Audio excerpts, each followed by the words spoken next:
اس نے اپنی بیگم کو کہا کہ تجھے طلاق ہے اگر شام تک تو میری مملکت سے باہر نہ نکل جائے۔ خلیفہ ہارون الرشید کی مملکت کیا تھی؟ ساری دنیا پہ اس کی حکومت تھی، ساری قلب رو کے اندر، پوری دنیا میں، ساری دنیا کے خشکی کے علاقوں میں خلیفہ ہارون الرشید کی حکومت تھی۔ اب بیگم بڑی پریشان کہ اس نے یہ کیا کہہ دیا۔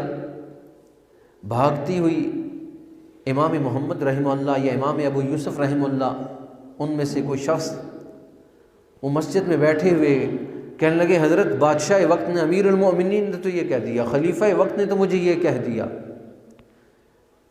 کہنے لگے ابھی جا مغرب کے قریب میرے پاس آ جانا۔ مغرب کے قریب ملکہ آئی اور کہا مسجد کی اس کٹیا میں ایک طرف کونے میں بیٹھ جا۔ جب سورج غروب ہوا کہنے لگے اب جا محل کے اندر، تجھے طلاق نہیں ہوئی۔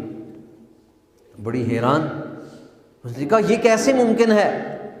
بادشاہ نے کہا یہ کیسے ممکن ہے امام صاحب کہ میں نے طلاق دی، یہ تو میری مملکت میں ہے۔ کہنے لگے تو نے کیا کہا؟ کہنے لگا میں نے کہا شام تک اگر میری مملکت سے نہ نکلی تو تجھے طلاق ہے۔ شام سے پہلے امام صاحب نے فرمایا تیری مملکت میں تھی، شام جب ہوئی تیری مملکت سے نکل گئی، جب غروب آفتاب ہوا پھر تیری مملکت میں آئی۔ کہنے لگے مطلب سمجھ نہیں آیا۔ کہنے لگے جب غروب آفتاب سے پہلے ملکہ مسجد میں آ گئی، مسجد تیری ملکیت نہیں ہے، یہ اللہ کا گھر ہے۔